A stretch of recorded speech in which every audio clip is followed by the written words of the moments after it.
வளமுடன். வளர்க வேதாத்திரியம். குரு வாழ்க. குருவே துணை.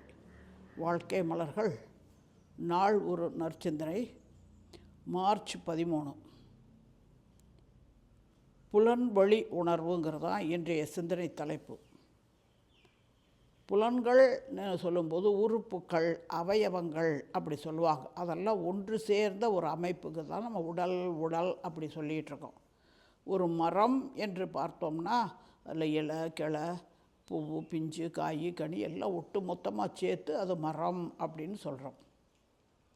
பல விஷயங்கள் ஒன்றிணைந்த ஒரு அமைப்பு. அதுபோல் இந்த உடல் என்பது அன்னை வயிற்றில் உருவான பிறகு ஒவ்வொரு உறுப்பாக கட்டப்படுது. அதுதான் புலன்கள்னு சொல்கிறது. முதல்ல உருண்டு திரண்டு கம்பு முளை மாதிரி இருந்தோமா. நம்முடைய குருமகான் அதைத்தான் சொல்லுவார். அறப்பளீஸ்வரர் சதகம், அண்ணாமலையார் சதகம், இதில் எல்லாம் ஒரு குழந்தை எப்படி கருவில் உருவாகுதுங்கிறத சொல்லுவார். அப்படி தான் ஒவ்வொரு உறுப்பாக நமக்கு வளர்ச்சி அடைஞ்சு அப்புறம் முழு குழந்தையாகிறோம். அப்போ அந்த வளர்ச்சியை பற்றி முற்காலத்தில் சித்தர் பெருமக்கள்லாம் ஆராய்ச்சி பண்ணி எவ்வளவோ சிரமத்தின் பேரில் ஒவ்வொரு மாதமும் எப்படி இந்த உறுப்புகள் வளர்ச்சி அடையுது அப்படிங்கிறத சொல்லி வச்சாங்க. இது எதுக்காக அப்படின்னா, பின்னாடி அந்த உறுப்புகளை நம்ம ஃபஸ்ட்டாக பார்த்துக்கணும், சரியான முறையில் அது செயல்படணும், அதுக்கு நாம் எப்படி அதை மெயின்டைன் பண்ணணும், நிர்வகிக்கணும், பராமரிக்கணும் அப்படிங்கிறதுக்காகத்தான் மக்களுக்கு தெரிவிக்கிறதுக்காகவும், இன்னும் சில அந்த உறுப்புகளில் சில சங்கடங்கள், சில சிக்கல்கள், செயல்பாடுகளில் முரண்பாடுகள் வரும்போது அதை எப்படி சரி செய்கிறது, அதுக்கு எதை கொடுத்து எந்த மருந்தை கொடுத்து சரி செய்யணுங்கிறதெல்லாம் தெரிந்து கொள்றதுக்காகத்தான் சித்தர் பெருமக்கள் பல ஆராய்ச்சிகள் மேற்கொண்டாங்க. அந்த வகையில் கம்பு முளை மாதிரி உருண்டு திரண்டு இருக்கிறோமா. அதன் பிறகு 1வது மாதம் ஆகும்போது நீட்டமாகி நூல் மாதிரி ஆகிட்டோம், ஒரு புழு மாதிரி. 2வது மாதத்தில் அந்த நூல் மாதிரி இருக்கிறதுல ஒரு நுனி மடங்குது, அதுதான் மண்டை. அப்படியே கொஞ்சம் கொஞ்சமாக தசை எல்லாமே வர ஆரம்பிக்குது. இப்போது 3 மாதம் ஆயிடுச்சு. இப்போ 4வது மாதம் வரும்போது அந்த முகத்தில் மூக்கு வந்துடுது.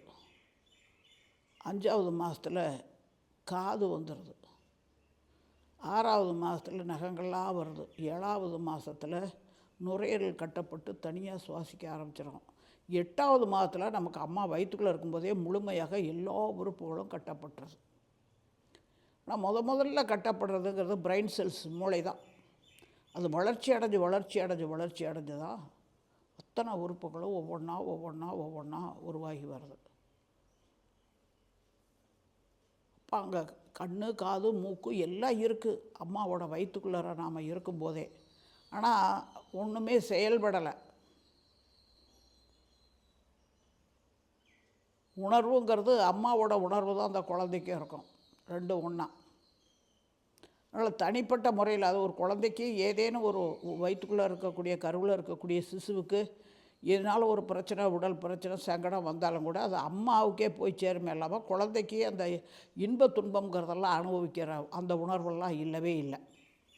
ஆனால் குழந்தை வெளியே வந்த பிறகு தான், இந்த பூமிக்கு சேர்ந்த பிறகு தான் புலன்வழி உணர்வுங்கிறதே தொடருது.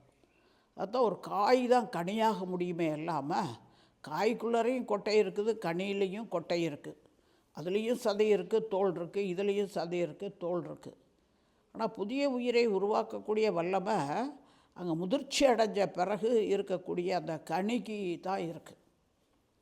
அது மாதிரி ஒரு காயே கனியான மாதிரி தான் அம்மா வயிற்றில் அம்மா இருவருடைய உயிர் சேர்க்கையில் உருவான அந்த புதிய உயிருக்கு உடல் கிடைக்கிது. ஒவ்வொரு உறுப்பாக முழுமையாக கட்டப்பட்டு அம்மா வயிற்றை விட்டு வெளியே அந்த பூமிக்கு வந்த பிறகு எப்படி அது செயல்பட தொடங்குது. அம்மா வயிற்றுக்குள்ளே இருக்கையில் எல்லாம் இருந்துச்சு, எல்லா உறுப்புகளும், ஆனால் செயல்படலை.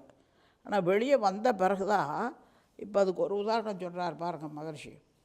ஏர் கண்டிஷன் ரூமில் நம்ம இருந்துட்டு வெளியே வர்றோம் அப்படின்ன உடனே உடம்பெல்லாம் ஒரு மாதிரி தகன்னு ஒரு சூடு பரவும். அது மாதிரி இது வரைக்கும் பாதுகாப்பாக அம்மா வயிற்றுக்குள்ளே கதன்னு இருந்த குழந்தை வெளியே வந்தோன்னா அந்த பூமியில் வெளியில் இருக்கக்கூடிய அந்த காற்று, வெப்பம் இதெல்லாம் உடலில் தோலில் பட்ட உடனேயே அந்த தோல் தான் முதல்ல உணருது, பொருந்தா உணர்வு. நான் உள்ளே வயிற்றுக்குள்ளே இருக்கும்போது ஒரு வகையான உணர்வு, இப்போ வெளியே வந்தோன்னா ஒரு வகையான உணர்வுனோன்னா அந்த வித்தியாசத்தை உணரும்போது அதை ஏற்றுக்கொள்ள முடியலைங்கும் போது குழந்தை வீல் வீல்னு கத்துது. இப்போ கத்துதுன்னா உடனே கூட இருக்கிறவங்கெல்லாம் இந்த குழந்தை பிறக்கும்போது கூட அந்த கர்ப்பிணி கூட இருக்கிற உறவுக்காரவங்க எல்லாம் ஐயோ குழந்தை பசிக்கு அது எழுகுது இப்படி தான் சொல்லி பழகியிருக்காங்க. ஏன்னா அது தோலில் முதல்ல அந்த உணர்வு வெளிப்படுதுங்கிறது தெரிய மாட்டாது. அவங்க பசிக்கு அழுகுது அப்படின்னு சொல்லிட்டு சர்க்கரை தண்ணியை ஊற்றுவாங்க, தேன் தண்ணியை ஊற்றுவாங்க. இப்போ என்ன சுவை உணர்வு, நாக்கு சப்பி சப்பி சப்பி இப்போ இனிப்பு சுவை உணர்வை காட்டிட்டாங்க. அதுக்கப்புறம் லேசாக கண்ணை திறந்து லைட்டு வெளிச்சத்தை எல்லாம் பார்க்கும். இப்போ அதுக்கு அடுத்து எல்லாம் என்னை பாரு, உன்னை பாரு, அப்பாவை பாரு, அம்மாவை பாரு, பாட்டியை பாரு, தாத்தாவை பாருன்னு கூட இருக்கிறவங்கெல்லாம் பேசின உடனே அந்த சத்தத்தை கேட்கக்கூடிய ஒரு உணர்வு காது வாசை. இதெல்லாம் சரியான முறையில் செயல்படுதா அப்படிங்கிறத குழந்தை பிறந்த உடனேயே அந்த மருத்துவம் பார்த்தவங்க அந்த குழந்தைய தலைகளாக காலை பிடிச்சி ஆட்டுவாங்க, கிள்ளி விடுவாங்க, சுண்டி விடுவாங்க, கத்தணும் குழந்தை. அப்படி கத்தும்போது தான் அந்த உணர்வு வரும். அது வரைக்கும் ஷடமாக தான் இருக்கும். அப்படி கத்தும்போது தான் காற்றில் காந்தம் இணைஞ்சு ஓசையாக மாறுது. அந்த ஓசை தொண்டைக்குழி வழியாக வீல் வீல்னு சத்தமாக வரும். அப்போ கண்ணு காது மூக்குன்னு எல்லா இடத்துலையும் எந்த இடத்துல ஏதேனும் அடைப்புகள் இருந்தாலும் வயிற்றுக்குள்ளே இருக்கும்போது முழுமை பெறாமல் இருந்தாலும் கூட அதை மருத்துவர்கள் தெரிஞ்சுட்டு குழந்தை பிறந்த உடனே சரி பண்ணுவாங்க. இப்படி தான் நம்ம ஒவ்வொரு மனிதர்களும் ஒவ்வொரு ஜீவன்களும் அம்மா வயிற்றுக்குள்ளே இருக்கும்போது ஷடமாக தான் இருக்குது. அது பஞ்சபூத கூட்டாக தான் இருக்குது. ஆனால் வெளியே வந்த பிறகு, இந்த உலகத்துக்கு வந்த பிறகு தான் புலன் உணர்வுன்னு சொல்கிறது ஒவ்வொரு உறுப்பாக செயலூக்கமாகுது. அதுக்கு காரணம் உடலுக்குள் உயிருக்குள் அறிவு, அந்த அறிவே தெய்வமாக இருந்து இயக்கி காத்தும் முடித்தும் வைக்கின்றது. அது எங்கேருந்து வந்துச்சு? அவங்க அம்மா அப்பா இருவருடைய உயிர் சேர்க்கையில் அவங்ககிட்டேருந்து ஒரு பகுதி பிரிஞ்சு இந்த குழந்தைக்கு சேர்ந்துருக்கு. அதுதான் அங்கே இருக்கக்கூடிய கான்ஷியஸ்னஸ். அது மேலும் மேலும் வளர்ச்சி அடையுது. இப்போது ஒவ்வொரு உறுப்பும் ஒரு குறிப்பிட்ட காலம் வரைக்கும் தான் வளர்ச்சி அப்படின்னு இருக்குது. அதுக்கப்புறம் அது வளர்ச்சி நின்று போயிடும். இதெல்லாம் இயற்கையினுடைய அற்புதங்கள். அந்த அற்புதங்களை உணர்ந்து இந்த அளவுக்கு நமக்கு ஒவ்வொரு உறுப்பும் எந்த அளவுக்கு நம்முடைய வினைகளை கழித்துக்கொள்வதற்கு உதவியாக இருக்குங்கிறத ஒவ்வொரு மனிதரும் உணரும்போது அளவு முறை என்பதை பயன்படுத்தி அந்த உறுப்புகளை செயல்படுத்தும் போது அது ஆயுளை நீட்டித்து கொண்டு ஒரு மனிதன் எவ்வளவு காலம் உயிர் வாழ முடியுமோ அவ்வளவு காலமாக அந்த உறுப்புகள் எல்லாம் பழுதடையாமல் நமக்கு எல்லா வகையிலையும் உதவியாக இருக்கிறதுக்கு ஒரு வாய்ப்பாக இருக்கும். அப்போ அதை பற்றிய ஒரு நாலெட்ஜ், அதை தெரிந்து கொள்ளணும். ஒவ்வொரு உறுப்பும் நமக்குள்ளாக நம்ம ஒன்றும் காசு கொடுத்து வாங்கலை, காசு கொடுத்து வாங்கின பொருள்களை எந்த அளவுக்கு நம்ம நிர்வகிக்கிறோம் பராமரிக்கிறோம்னு யோசித்து பார்க்கும்போது இது நம்ம காசு கப்பு ஒன்றும் கொடுக்காமல் வந்ததுனால இது சரியாக கவனிக்கிறதே இல்லை. ஒவ்வொரு உறுப்பும் நமக்கு எவ்வளவு உதவி செஞ்சிட்ருக்கு பிறந்ததுலேருந்து இந்த நிமிஷம் வரைக்கும்னு நினச்சி பார்த்தோம்னா அதுக்கு நன்றி செலுத்தணும்.